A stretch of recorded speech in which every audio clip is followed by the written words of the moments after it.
Go. Hi everybody! Today I am going to demonstrate making ginger cookies. I'm going to first show you Mommy's on Floss. Right here I have the 1.5 cups of butter that's melted.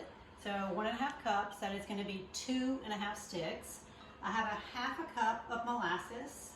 I have 4 teaspoons of baking soda, 2 cups of sugar, 2 eggs, and then I have all together mixed up 2 teaspoons of cinnamon, 1 teaspoon of ginger, and 1 teaspoon of ground cloves. And right here I have the 4 cups of flour. So this recipe, you don't want to preheat your oven before you start making your cookies, because your dough is going to have to chill. And so when you pull your dough out of the refrigerator from chilling, that's when you're going to preheat your oven. Okay, so I'm going to start with, I have my KitchenAid mixer right here. If you don't have a mixer, you can use your hand, or you can mix it by hand, or if you have hand beaters, anything would work. Okay, but since I have my mixer, it's just going to make it a little easier. Okay, so you're going to add, it says to add your melted butter. So I'm going to pour that into my mixing bowl. And then to that, you're going to add your molasses, your sugar. So here's my molasses, and let me take this off. Okay, so here's my molasses, and I'm going to use a spatula just to try and get most of that out of there. Okay,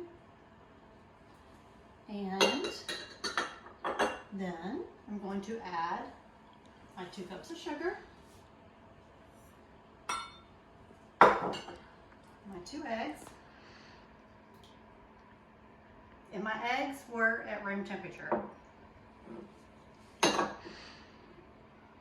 Okay, and now it says to mix this.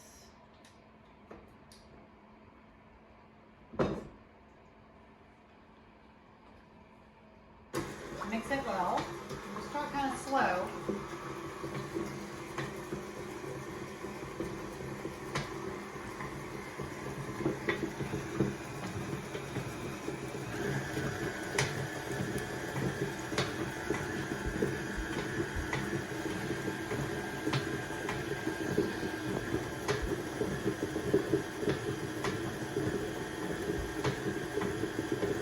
Okay, it looks like it's mixed well to me.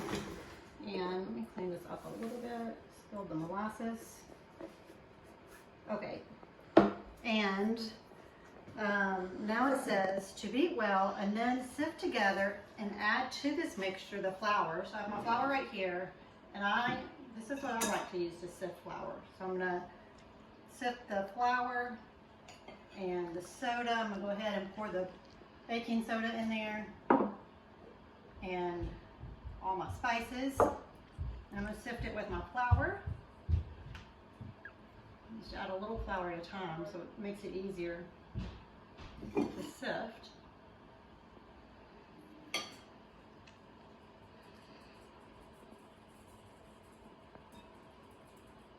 And that will get the purpose of sifting this all together so your baking soda and your spices get all mixed in through the flour, so they're not just in one spot.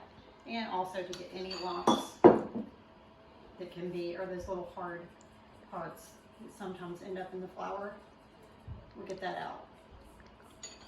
There. Okay, let me get this out of the way.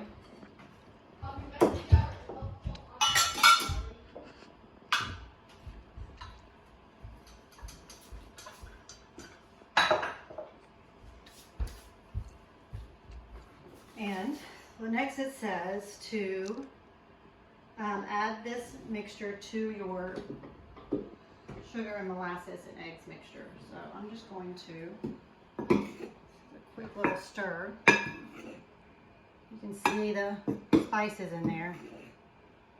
I can smell them. It smells really good. It smells like Christmas. I'm going to add a little flour, a little at a time, because you do not want your flour to go all over your kitchen. So you just want to add a little bit, and I would do it on a low speed. Let it mix in a little bit, and then add some more.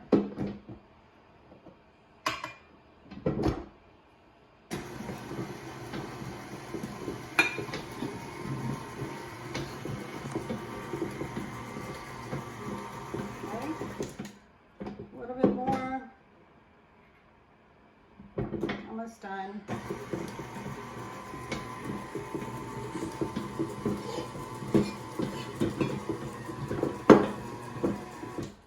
Okay, now I'm going to take this, I'm going to dump it in there. Put all the flour in there with the spices. Let that mix up.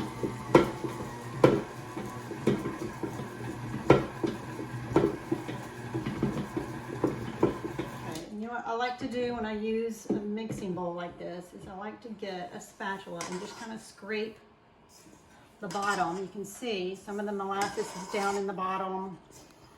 And it's a little more wet down there. Just scrape it up so that it gets good and mixed up. And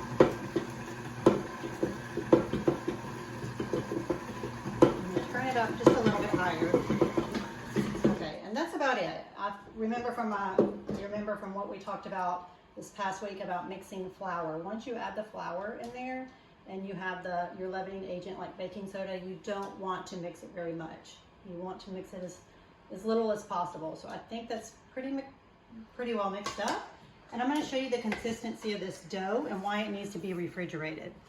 It's still so wet.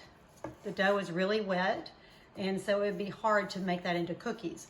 So you're going to want to refrigerate this dough. I'm going to take this out and wrap it in plastic wrap, and I'll show you, and then we're going to refrigerate it.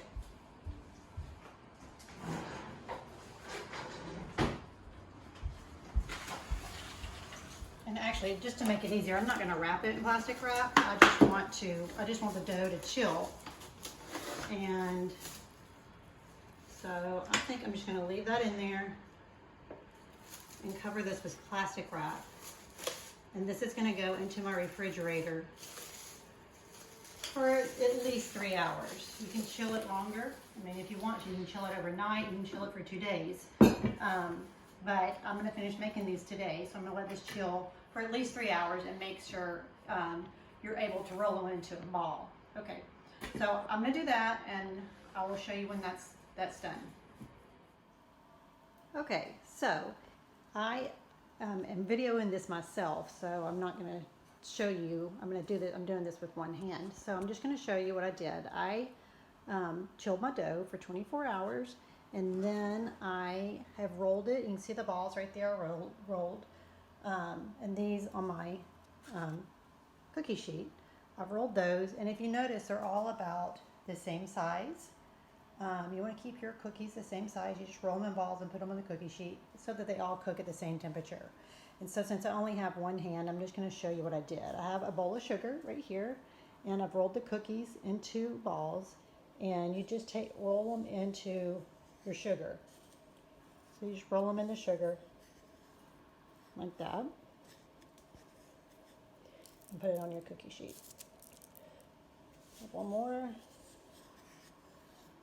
Roll it in your sugar, cover it all in sugar, and then you're going to put it on your cookie sheet. So those are going to go in the oven. My oven's preheated, and these are going to go into the oven for, I've already cooked some, and it's taken about, the directions say 8 minutes, and it really depends on your oven. And so those are going to go into the oven. My oven's been cooking them, and I've pulled them out at about probably 9.5 minutes. So the thing with these cookies is these are not crunchy cookies, these are soft cookies, and that is part of what makes them so good. So you don't want to overcook these cookies. They're supposed to be kind of soft and gooey. And so you want to take them out before they are crunchy and hard. And so I noticed I've been kind of watching mine right at 8 minutes, and when they start to crack on the top a little bit is really when you want to take them out. And you may think that the middle is not cooked all the way through. It looks kind of gooey and wet still. I mean, if it's too moist on the middle, in the inside, you do want to maybe stick them back in there a little bit. But if they still look like they're not done in the middle a little bit, they're going to keep cooking even after you pull them out of the oven, and so they're going to be fine.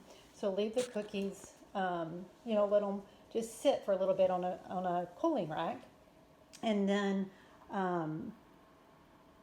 take them out, let them cool, and they're going to turn out kind of soft on the inside. And let me show you. Let me see if I can do this with one hand. So here's a cookie. It's still kind of warm. I pulled it out of the oven. If you break it open, See how soft it is on the inside? So that's what they're supposed to look like on the inside. And so those are the ginger cookies. And I have also another thing for you. This does make a lot of cookies. I have a whole plate full right there. And I've made more too that they've already been eaten. If you don't want to make all your cookies, this is what I'm doing with some of them, is you can roll it into balls. And I'm going to stick this plate in my freezer. And then after it freezes for about an hour, I've got a plastic bag here that I'm going to stick the rolled dough cookies in that plastic bag and keep it in the freezer. And you can pull out one cookie at a time. You can pull out all of your cookies. You're going to save them for later and cook them when you're ready for them. You'll probably just have to let the dough defrost a little bit or cook a little bit. I've never cooked them from frozen, so just let them defrost a little bit before you stick them in the oven. So that's it. I hope y'all enjoy the ginger cookies.